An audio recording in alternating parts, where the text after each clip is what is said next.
Você já percebeu como que a grande maioria da geração que nasceu ali nos anos 60, 70, parece lidar muito melhor com as pressões, com as dificuldades da vida e ainda assim levantar a cabeça e seguir em frente? Pessoas que passaram por guerras, por crises, por ditadura, por troca de governo, enfrentaram graves e graves problemas familiares e ainda assim seguiram em frente. Mas agora a psicologia está trazendo uma reflexão que está dando aí o que falar. Essas pessoas talvez tenham ficado emocionalmente fortes porque tiveram uma infância melhor. E sim, aprenderam a lidar sozinhas com as emoções difíceis. Sem celular, sem distração, sem resolvendo os seus problemas, sem que alguém resolva os seus problemas o tempo todo, sem superproteção e sem blindagem dos pais. Afinalmente, quando a gente brincava na rua antigamente, lá na rua mesmo, a gente resolvia os nossos problemas. A gente flertava uma garota e vice-versa, a gente apaixonava, a gente tacava uma pedrinha para pegar uma manga, a gente se machucava e ali passava a mão e resolvia o problema porque sabia que quando chegasse em casa iria apanhar. Ou então, quando você arrumava uma briga na rua, você mesmo ali resolvia, se defendia. Se você queria um brinquedo novo, um carrinho de guia, pelo menos na minha época a gente fazia assim. A gente ia na madeireira, pegava as madeiras, a gente ia na oficina, pedia as rolimãs e a gente mesmo fabricava. E pasmem, sem tutoriais e sem vídeos no YouTube. O mais impressionante, gente, é que a principal descoberta dos especialistas sobre isso, eu vou revelar para você daqui a pouco no vídeo, que explica o porquê a geração passada, dos 60, 70,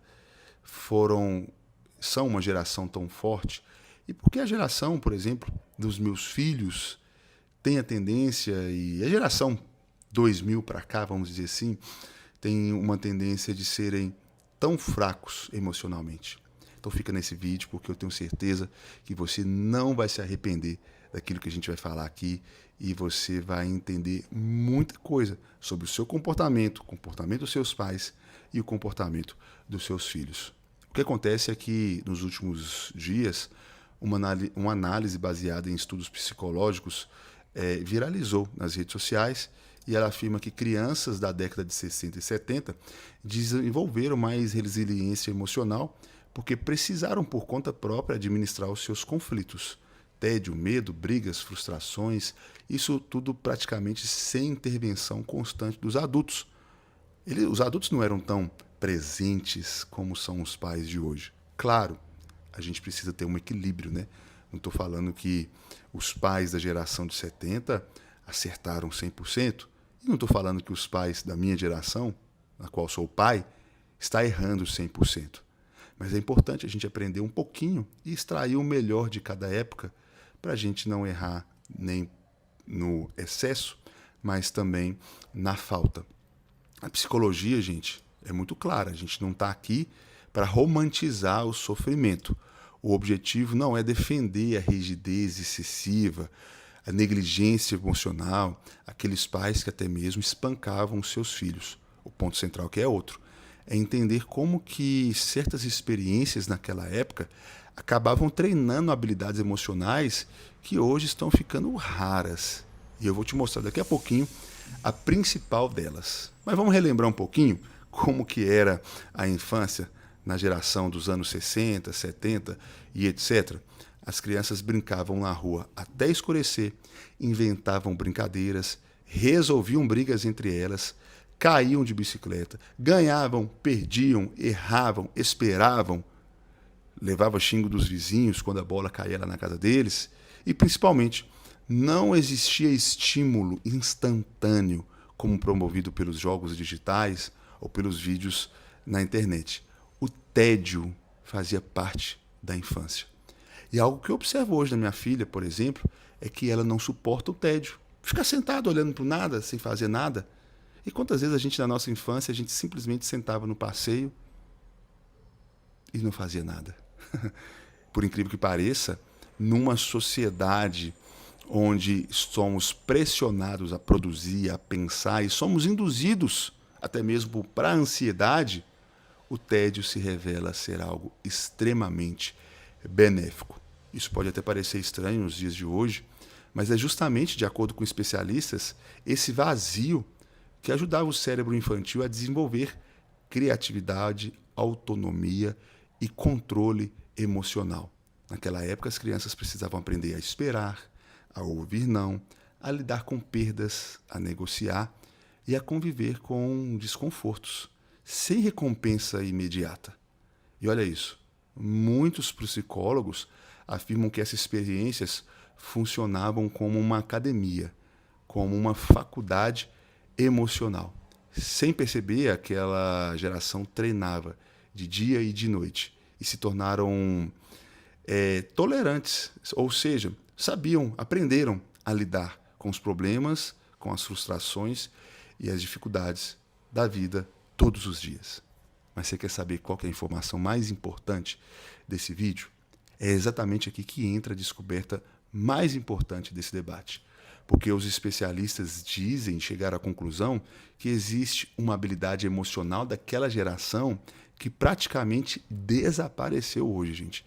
E isso pode estar diretamente ligado ao aumento da ansiedade moderna. Segura essa informação. Olha só, segundo pesquisadores e psicólogos do desenvolvimento, o grande diferencial daquela infância era a autorregulação emocional. O que é isso? A capacidade de sentir emoções difíceis sem precisar fugir delas imediatamente. Encarar. E isso é enorme. Hoje, quando sentimos desconforto, fazemos o quê? Pegamos o celular, abrimos rede social, buscamos distração, compramos algo, buscamos validação instantânea. Por exemplo, pegando o exemplo da minha filha, ela faz jiu-jitsu. Quando ela tem um problema com um amiguinho no jiu-jitsu, etc., a primeira coisa que ela fala quando entra no carro era: papai, eu quero sair do jiu-jitsu. Papai, eu não quero mais fazer o jiu-jitsu. Papai, tem uma menina ali que pega no meu pé. Papai, tem um menino ali que me machuca. E há quase 2 anos, mesmo que no fundinho meu coração doa, eu tenho insistido com ela no jiu-jitsu, porque ela precisa aprender que nem todas as dificuldades da vida a gente precisa fugir dela. A gente precisa, muitas vezes, encarar. A gente precisa passar por cima. A gente precisa vencer. E se na primeira vez que ela quis trocar de jiu-jitsu pelo balé, talvez na primeira dificuldade do balé, ela quisesse trocar pelo vôlei. E assim a gente, na boa intenção, a gente acaba criando uma geração volátil, inconsistente e que não sabe lidar com os problemas e que tem zero resiliência. E é justamente isso que fez a geração dos meus pais, por exemplo, terem tanta força. Hoje eu olho para o meu pai com 66 anos e fico impressionado. A disposição que ele tem, a força e a garra. Claro, gente, às vezes eles erram no excesso. Acham que não precisam descansar, acham que não merecem o luxo, acham que não merecem usufruir. E é por isso que a gente precisa, como eu disse, ter um equilíbrio.